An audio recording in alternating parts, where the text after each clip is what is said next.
Hello, Beatrice. I hope you're well.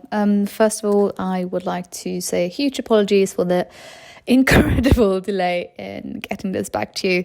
It's been a whirlwind since all of this broke out. So rather than putting everything down in a Word document, I'm just out and about at the moment and got a couple of minutes. So I thought I'd just record this voicemail. I hope you don't mind. It's good practice, I guess, to scribe down things. We don't tend to do that a lot anymore. So to start off, a little bit about myself. I used to ride professionally, so horses, for a long time. As a junior, I came over to England 2009, just after I graduated high school here. I'm Swedish, by the way. I got a job as a professional rider. I educated, competed and trained horses up to Grand Prix. Then I went to university as a part of the deal with the coach that I was with at the moment. He was really keen for everyone to have a university degree. It's quite common in the horse world that you either have an accident or for some reason your plans doesn't work out as a rider. So it was very important to him that we all of us had something to fall back on. So for 3 years, I studied public relations and psychology at Regent's University London with the ambition to go back to the horse world, partly as a rider, but also to work with sponsorship and media within the industry, which I also went on to do. In 2016, I helped the Swedish eventing rider secure partners, set up his social media and his old press office for the games in Rio, which was fantastic. We had so much fun. I also did the London 2012 games with Team GB on the athletic side through a company called Aviva. It's a big insurance company. So some of my favourite things to do are, unsurprisingly, riding. Love it. Obviously, I'm not riding as much as I would like to, or compete or ride professionally anymore. So aside from that, I love spending time with my family, proper family person, which is sometimes hard when we're out racing and traveling the world, but I'm very lucky to have an amazing motorsport family. When Fórmula E started, we were a couple of PR managers who set out from the start. So Mark Schneider from Audi and I have been in this area since the very first season of Fórmula E. So we've become very close friends, and Rebecca Banks is Mahindra now, and Adrian Atkinson, Liz Brooks. Well, there's a couple of us who all work in similar positions, but they're just really close friends, and we've remained friends outside of racing as well. So, we now during Corona times, we have regular catch-ups. We have a Friday after work drink with some couple of other people in the paddock. So that's something that's really cool about Fórmula E. It's a real family.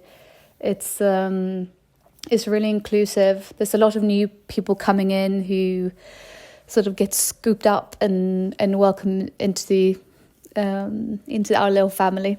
And it's really important actually when you're out and about to have some people who are there to support you, not just on a professional level, but also on a personal level, because we're all human and we're all, leaving our families behind to go out and pursue a career and a passion for motorsport.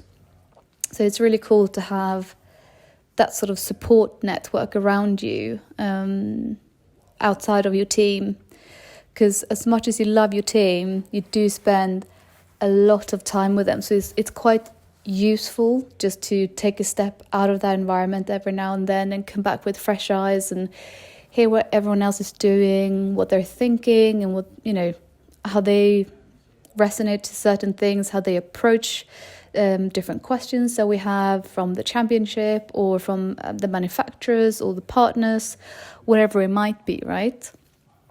A typical day of mine is actually quite similar now to what it used to be, because I'm based in Stockholm, so I always work from home or from an office that I have here. So I always start my morning with a short meditation, just to get my head straight and get my sort of focus on. I diffuse essential oils in a diffuser I've got, and I use different blends depending on what I need that day. It can either be relaxing or motivating, cheering, well, you name it. I basically have an oil for everything. I'm completely hooked. Then I start by looking at my inbox just to make sure nothing has happened overnight that we need to action immediately. We work internationally, so my boss is in Canada, our board is in Shanghai, I've got colleagues in Paris, in the UK, so we're basically all over the place. So working across the time zones, I kind of live with my email and WhatsApp. Now we started using Teams as well, because everyone's working from home, right? I go through sort of, internal and external emails, but I also check out my meltwater report just to see what's happening in the world. And it's my job to know what's going on around us and see if there's anything that we should be reacting on. Obviously, we plan a lot. We have all these amazing proactive plans, but when push comes to shove, a lot of content is generated reactively, as it should be, because you can't predict what the world's going to be like, right? Or what's going to come out. So there's a balance between the proactive work that we do and the reactive. And the same goes for media outreach, for example. If we have something going on, we will do the outreach to them. If they are looking for something, they will come to us. So it's a really nice balance, and it's a nice relationship that we have with the media that we work with. It's very much a cooperative way of working, and I really enjoy that. I have a lot of good friends and amazing colleagues in the media that I absolutely adore working with. So that's probably what I like the most about my job. It's all the amazing people we have around us, not just my friends and colleagues, but the media and the team. I mean, we started out as such a small team, a private team. We're about, a quarter of the people compared to everybody else. And it was just really nice because everyone had to do a bit of everything, because we just didn't have the personnel to do it any other way. And I've never been so close to my engineering colleagues as I've been now with Techeetah. We used to have the sim not far from where we had the factory now, actually, with DS, where we basically just had the top floor of a building in an industrial area where we had sort of a terrace with grass. So we put up a barbecue, and we spent a lot of time there together because it was just me on the marketing PR side, comms, and all the engineers. So we had a good time and we became really close-knit, and that sort of carried over. So even though we're a bigger team now and we're manufacturer-backed, we still have that family feeling, and that's really cool. It's definitely one of our biggest strengths, because we just operate as one, and no one's afraid to pick up the phone to anybody. I quite often ask my engineers for input on various things, or if we have content ideas that I need help with, they're never far away. So I love that about my job. The people, absolutely love it. It makes or breaks your job as a PR if you have good or bad relations with people, right? Because what you generate is actually other people talking or giving interviews or videos or wherever it might be. The part I like the least about my job is probably being away from the family. As I mentioned before, I am such a family person. I'm really close to my parents, and I have a really big family we're 6 siblings together. I have a lot of cousins that we grew up with, so it's a big one, but I absolutely adore it.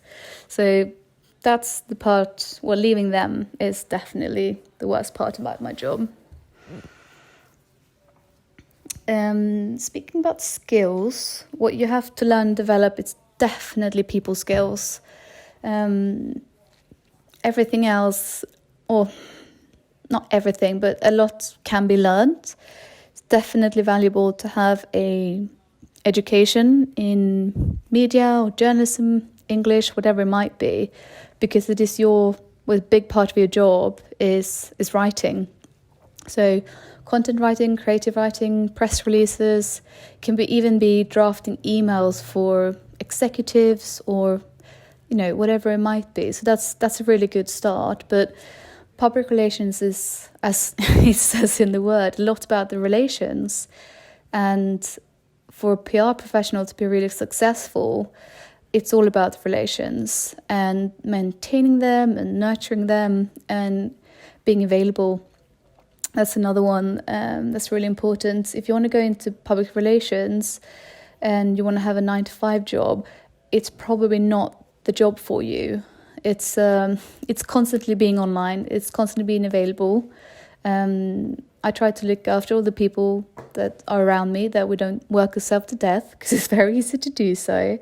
But to find the balance of availability, but also looking after yourself, is quite important. So I'm probably saying two things in one there, but I think you get what I mean. Staying proactive in PR is based on the relations. Again, just getting into the habit of talking to colleagues, to your friends, actually, because even though nobody of my friends from back home are interested in motorsport, they all do different things, and ideas come out of staying close to what's happening around you and keeping your ear to the ground. So a lot of my best content ideas have come from people outside of motorsport, because I've just been able to sort of take in what they've been talking about, puzzle things together, adding a little bit of DS Techeetah in it, and made something at the back of it, if you see what I mean.